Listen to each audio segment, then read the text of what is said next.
Very good morning students and welcome back to the channel your classes. Guys, आज का session बहुत ही ज़्यादा interesting होने वाला है, प्लस बहुत ही ज़्यादा इम्पॉर्टेंट है क्योंकि आज के सेशन का ही नाम है प्ले विद रूट्स। रूट्स क्या होते हैं? बेसिकली ये एक आपका वोकैबलरी का सेशन है, लेकिन अब हम बिल्कुल नया और ईजी सा तरीका सीखने वाले हैं जिससे कुछ रूट वर्ड्स से आपको hundreds of words easily learn हो जाए।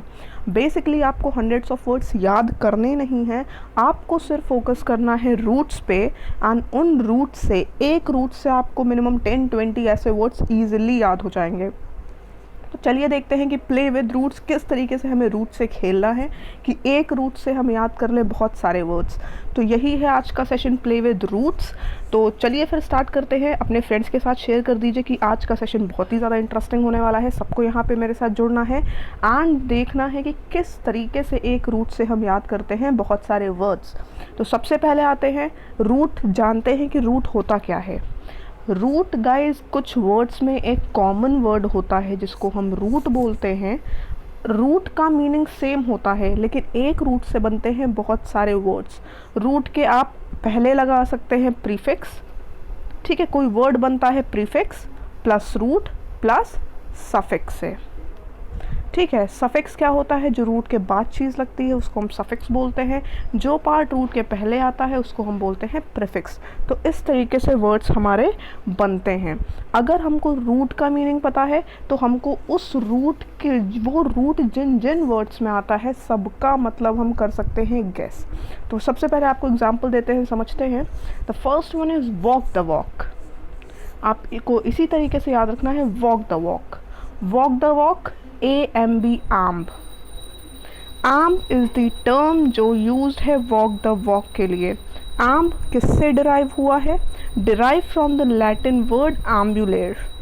आपको ये सब कुछ याद नहीं रखना है, ये सिर्फ आपको मैं इंट्रोडक्शन दे रही हूँ। आपको सिर्फ क्या याद रखना है? रूट एंड रूट का मीनिंग, सिर्फ दो चीज़ें। डिराइव किससे हुआ है या सिर्फ आपकी नॉलेज के लिए बता रही हूँ। लैटिन वर्ड आम्बुलेर से डिराइव हुआ है आम्ब, एंड इसका मीनिंग क्या होता है? टू वॉक और गो अबाउट, कहीं पे चलना या कहीं जाना, ठीक। इसीलिए बस आपको याद रखना है वॉक द वॉक आम। सिर्फ आपको वॉक द वॉक याद रखना है। आम का मतलब है चलना या कहीं जाना। अब देखते हैं कि कितने सारे वर्ड्स होते हैं जो आम से होने हैं। हमें बेसिकली सिर्फ याद रखना है आम का मीनिंग, एंड इससे देखिए किस तरीके से सारे वर्ड्स निकलते हैं। चलिए आते हैं वर्ड्स लिस्ट पे जिन पे आता है रूट आम्ब। सबसे पहला है आम्बल। रूट आ रहा है आम्ब, AMBLE। क्या मतलब है आम्बल का? वॉक लाइजरली, मतलब कि फुर्सत में कहीं वॉक करना। अब हमारा एग्ज़ाम गाइस कैसा होता है? एग्ज़ाम में हमारे क्वेश्चंस आते हैं मल्टीपल चॉइस। अब अगर आपको कोई वर्ड गिवन है, सपोज आम्बल आपको गिवन है, आपको रूट का मतलब पता है, अब आप चारों ऑप्शंस देख के ईजिली 3 एलिमिनेट कर सकते हो जिनमें वॉक रिलेटेड मीनिंग नहीं है। क्लियर हो रही है ये चीज़? किस तरीके से हमें अटेम्प्ट करना है, रूट वर्ड से किस तरीके से हमें खेलना है। सेशन का नाम ही है प्ले विद रूट्स। इसी तरीके से हमें खेलना है कि सिर्फ रूट याद रखना है। आपने देखा कि AMB आया है, मतलब इसका मीनिंग है कोई वॉक से रिलेटेड। जितने भी ऑप्शन हैं जिनमें वॉक रिलेटेड मीनिंग नहीं है वो आपको सिंपली क्या करते जाना है, आपको एलिमिनेट करते जाना है, एंड लास्ट में जो वर्ड जो मीनिंग बचेगा वॉक से रिलेटेड वही होगा उसका आंसर। तो ये था तरीका किस तरीके से आपको रूट से क्वेश्चंस अटेम्प्ट करने हैं। आम्बल का मतलब है वॉक लीजरली। अब नेक्स्ट वर्ड क्या है? आम्बुलेट। आम्बुलेट, वॉक अबाउट और move from one place to another. Again amb से रिलेटेड है, मतलब वॉकिंग से रिलेटेड है। वॉक टू वॉक मतलब आम्ब। अब आम्बुलेट का मतलब है कहीं पे चलना या कहीं किसी चीज़ पे कहीं पे जाना, कहीं से कहीं को जाना, इसी को हम बोलते हैं आम्बुलेट। आम्बुलेटरी, रिलेटिंग टू और अडेप्टेड टू वॉकिंग या a place for walking. Walking से, चलने से रिलेटेड कोई जगह या चलने के लिए कोई जगह, उसको बोला जाता है एम्बुलेटरी, ठीक है। आम्ब आया, आम्ब है वॉकिंग से रिलेटेड, फिर इसका मीनिंग किससे है? वॉकिंग से रिलेटेड है। नेक्स्ट वर्ड क्या है? Perambulate. The next word is perambulate. फिर से इसमें आम्ब आ रहा है, walk with no purpose goal, बिना किसी पर्पस के चलते जाना, परएम्बुलेट, है ना। वी ऑल शुडेंट परएम्बुलेट, हमारे पास कोई गोल होना ही चाहिए, सो वी शुडेंट परएम्बुलेट। परएम्बुलेट में भी आम्ब आ रहा है, एंड आम्ब का मतलब क्या है? Walk to walk. सिर्फ आपको याद रखना है वॉक टू वॉक आम्ब, ठीक है। नेक्स्ट वर्ड क्या है? स्क्रैम्बल। स्क्रैम्बल में भी आम्ब आ रहा है, climb awkwardly as if by rushing hastily, कहीं पे जल्दी जल्दी से चढ़ाई करना, एकदम जल्दी जल्दी से कहीं पे चढ़ाई करना, अगेन ये वॉक से रिलेटेड है। कहीं पे जल्दी जल्दी से चढ़ाई करने को ही हम बोलते हैं स्क्रैम्बल करना। अब सोमनैम्बुलेट, सोमनैम्बुलेट का क्या मतलब है? आम आ रहा है, नींद में चलना, एस से आपको याद रखना है स्लीप। सोमनैम्बुलेट एस से याद रखेंगे स्लीप, और आम का मतलब आपको मालूम है, तो नींद में चलना, अपनी नींद में चलने को बोलते हैं सोमनैम्बुलेट करना। अब सोमनैम्बुलिस्ट, एक ऐसा पर्सन जो नींद में वॉक करता है उसको हम बोलते हैं सोमनैम्बुलिस्ट। क्लियर है?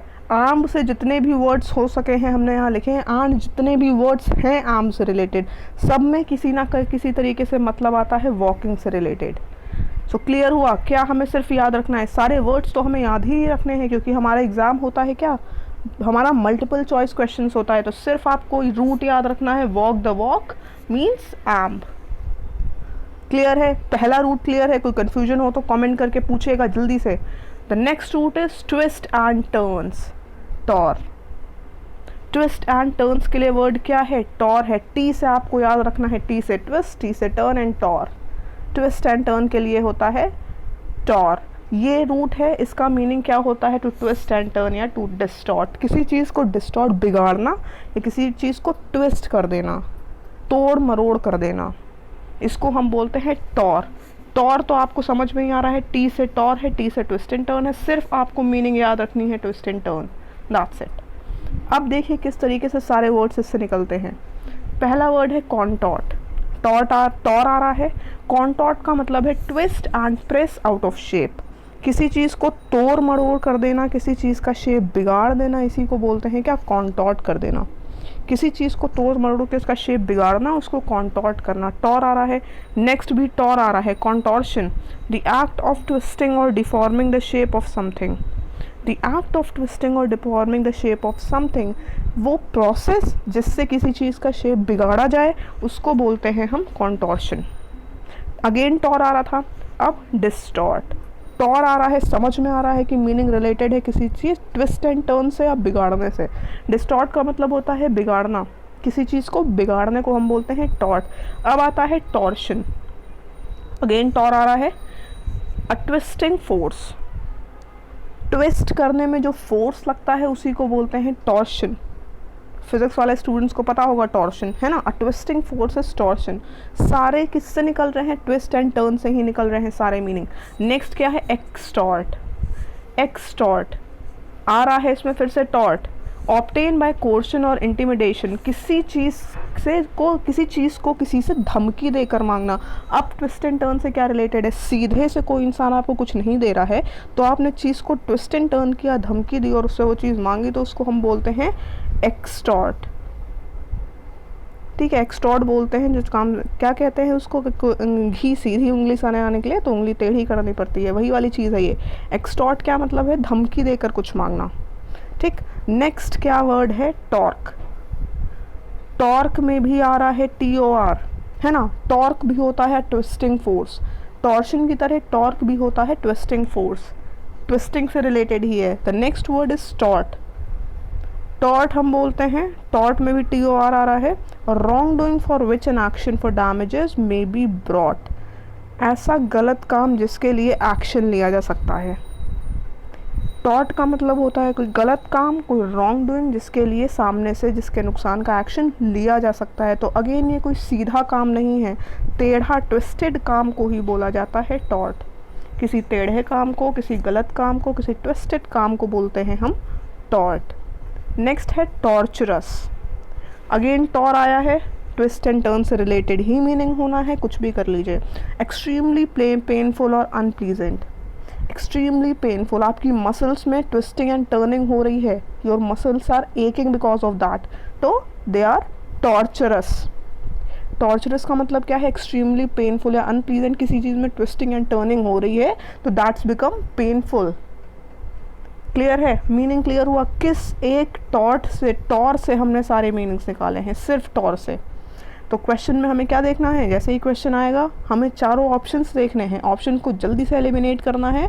वर्ड्स तो आपको याद ही नहीं करने हैं ना, सिर्फ आपको ऑप्शन एलिमिनेट करने हैं जिसमें ट्विस्ट एंड टर्न ना आए, अगर उसमें रूट है टॉर। क्लियर है, समझ में आया किस तरीके से चुटकियों में आपके क्वेश्चन होंगे वो क्या तरीके। The next root is case closed, case closed. अब ये रूट्स क्या है, क्लड या फिर क्लास, CLUD क्लड या CLUS क्लास। इन दोनों रूट्स का मतलब क्या होता है, किसी चीज़ को बंद कर देना, किसी चीज़ को कन्फाइन करना, किसी चीज़ को क्लोज करना, ठीक है, किसी चीज़ को बंद कर देना, अंदर कैद कर लेना, क्लोज कर देना, इसी चीज़ को बोलते हैं क्लड या क्लास। बहुत ही सिमिलर है क्लोज के, तो सिर्फ आपको क्लोज याद रखना है, केस क्लोज्ड, ठीक, सिर्फ आपको याद रखना है केस क्लोज्ड। अब पहला वर्ड क्या है, the first word is claustrophobia. Claustrophobia में CLAUS क्लॉस आया है ना, क्या मतलब है, morbid fear of being closed in a confined place. Claustrophobia एक डर है, कहीं पे बंद हो जाने के डर को हम बोलते हैं क्लॉस्ट्रोफोबिया। रूट आया ना, मतलब कहीं वो रिलेटेड है कहीं बंद होने से, किसी चीज़ के या किसी पर्सन के बंद होने से रिलेटेड है, तो मतलब ही क्या है, कहीं पे बंद हो जाने का डर को ही हम बोलते हैं क्लॉस्ट्रोफोबिया। नेक्स्ट वर्ड क्या है, क्लॉस्ट्रोफोबिक। जिस इंसान को ये डर होता है उसको बोला जाता है क्लॉस्ट्रोफोबिक। अनकंफर्टेबली क्लोज्ड और हेम्ड इन, अंदर बंद हो जाने को ही बोलते हैं, या फिर जो इंसान होता है जिसको क्लॉस्ट्रोफोबिया होता है उसको बोला जाता है क्लॉस्ट्रोफोबिक, ठीक। The next word is conclude. अब इसमें क्लड आया है, CLUD जिसका मतलब होता है क्लोज। कंक्लूड का मतलब होता है कुछ किसी चीज़ का कंक्लूजन निकालना। कंक्लूड का मतलब है किसी चीज़ का कंक्लूजन निकालना। डिसाइड बाय रीजनिंग, किसी चीज़ को बंद करते टाइम उसका जो कंक्लूजन निकालते हैं, निष्कर्ष निकालते हैं, उसी को बोला जाता है किसी चीज़ को कंक्लूड करना। Again the meaning is related to close, ठीक। नेक्स्ट वर्ड क्या है, कंक्लूसिव। अगेन इसमें आया है class, conclusive. Forming an end और टर्मिनेशन, किसी चीज़ का एंड पे पहुंचना, किसी चीज़ को क्लोज करना, किसी चीज़ का टर्मिनेशन करना, किसी चीज़ की क्लोजिंग बनाना, इसी को बोला जाता है कंक्लूसिव, ठीक है। कंक्लूसिव अगेन इसमें क्लास आ रहा है, मतलब क्लोजिंग से रिलेटेड ही है। The next word is seclude. CLUD clud आया, कीप अवे फ्रॉम अदर्स, किसी चीज़ को या किसी पर्सन को दूसरों से अलग रखना, क्लोज करके रखना, बाकियों से अलग रखने को ही बोलते हैं सेक्लूड। कीप अवे फ्रॉम अदर्स, ठीक है। सेक्लूड समझ में आया। अगला वर्ड क्या है हमारा, एक्सक्लूड। एक्सक्लूड में CLUD क्लड आ रहा है। क्लड का मतलब क्या है, क्लोजिंग, कन्फाइन या शट। सिर्फ 3 वर्ड्स याद रखने हैं, प्रिवेंट फ्रॉम एंटरिंग या शट आउट, कहीं पे एंटर करने से रोकना या किसी चीज़ को बंद कर देना, क्लोज कर देना किसी चीज़ को या किसी चीज़ को एंटर करने से रोकना, इसी को बोला जाता है एक्सक्लूड, ठीक है। एक्सक्लूड मतलब किसी चीज़ का बंद करना या किसी को कहीं एंटर करने से रोकना, ये होता है एक्सक्लूड। मतलब निकल रहा है क्लोजिंग से रिलेटेड ही। अगला वर्ड क्या है, exclusion, the state of being shut out. Exclusion है the state of being shut out, किसी चीज़ को बंद करने की जो स्टेट होती है, किसी को शट आउट करने की स्टेट को ही बोला जाता है exclusion, the state of being shut out. Again ये क्लोजिंग से रिलेटेड है। The next word is occlude. Occlude का मतलब है गाइस किसी पैसेज को ब्लॉक कर देना। Suppose there is a passage, उसको आपने ब्लॉक कर दिया है, वहाँ से एंट्री बंद हो गई है, तो आपने उसको ऑक्लूड कर दिया है। So you are closing that passage, है ना, क्लोज से रिलेटेड ही निकला ना सेंस। किसी पैसेज को ब्लॉक कर देना, क्लोज कर देना, शट कर देना, इसी को बोलते हैं ऑक्लूड करना। क्लड इसमें वर्ड दिख रहा है। The next word is recluse. Recluse में क्लस आ रहा है, one who lives in solitude. Solitude का मतलब होता है अकेले, एकांत। जो खुद को बंद करके अकेले में रहता है उसको हम बोलते हैं रेक्ल्यूस। अगेन वर्ड निकल रहा है क्लोज से रिलेटेड, जो खुद को क्लोज करके बंद करके रहता है अकेले में उसको बोलते हैं रेक्ल्यूस। सो बेसिकली आपने आज के सेशन में क्या 3 रूट्स याद करे हैं। 3 रूट से आपने कितने सारे वर्ड्स लर्न हुए हैं, आपने ये देखा है कितने सारे वर्ड्स आपको लर्न हुए हैं सिर्फ 3 रूट से। आपको सिर्फ 3 रूट्स याद करने हैं। So the first root is amb, जिसका मतलब है वॉक दी वॉक या फिर टू वॉक और गो अबाउट। सिर्फ आपको ये फ्रेज़ मैंने इसीलिए ईजी सा लिखा है कि सिर्फ आपको ये फ्रेज़ याद रखना है, walk the walk is amb. ठीक, सिर्फ आपको याद रखना है walk the walk amb. Next आपको क्या याद रखना है, twist and turns is for tor. Twist and turn is for tor, that's it. कुछ याद नहीं करना है, ये सारे वर्ड्स आपको ऑलरेडी याद हो चुके हैं, कुछ भी याद नहीं करना है। नेक्स्ट क्या है, case closed that is clud. Case close that is clud या क्लास। ठीक है, सिर्फ ये चीज़ें हमें याद करनी है, केस क्लोज क्लास। सिर्फ 3 रूट्स याद किए हैं, 3 रूट से हमें कितने सारे वर्ड्स याद हुए हैं। ठीक है, इसका PDF guys as it is, कुछ भी नोट मत करना है, आपको कुछ नोट करने की ज़रूरत ही नहीं है। PDF आपको मिल जाएगा हमारे टेलीग्राम ग्रुप पे, लिंक आपको डिस्क्रिप्शन में दिखा है। आप फिर से एक बार सिर्फ रूट्स रिवाइज करिएगा और फिर देखिएगा किस तरीके से आपको क्लियर होते हैं ये वर्ड्स। तो मैं कल फिर से लेकर आऊँगी कुछ नए रूट्स, कुछ नए उससे वर्ड्स हम सीखेंगे। एक रूट से बहुत सारे वर्ड्स हम सीख सकते हैं, ऐसा नहीं है कि सिर्फ इतने ही वर्ड्स होते हैं इस रूट से। ये तो मैंने सिर्फ लिखे हैं इतने वर्ड्स, और भी वर्ड्स होते हैं जिनका मीनिंग अराउंड सेम ही होता है। क्लड या क्लस जिनमें आएगा उनका मीनिंग क्लोज से रिलेटेड ही होगा एट एनी कॉस्ट। जिनमें टॉर आएगा उनका ट्विस्ट एंड टर्न से ही रिलेटेड होगा, एंड जिनमें एम्ब आएगा उनका वॉकिंग से रिलेटेड ही होगा मीनिंग। क्लियर है? सो वी वो प्लेइंग विद द रूट्स। आज हमने सीखे हैं एक रूट से बहुत सारे वर्ड्स, 3 रूट से और भी ज़्यादा वर्ड्स। तो कल फिर से मिलते हैं सेशन के लिए आपको। तब तक के लिए ध्यान रखिए, stay home, stay safe and take care, bye bye.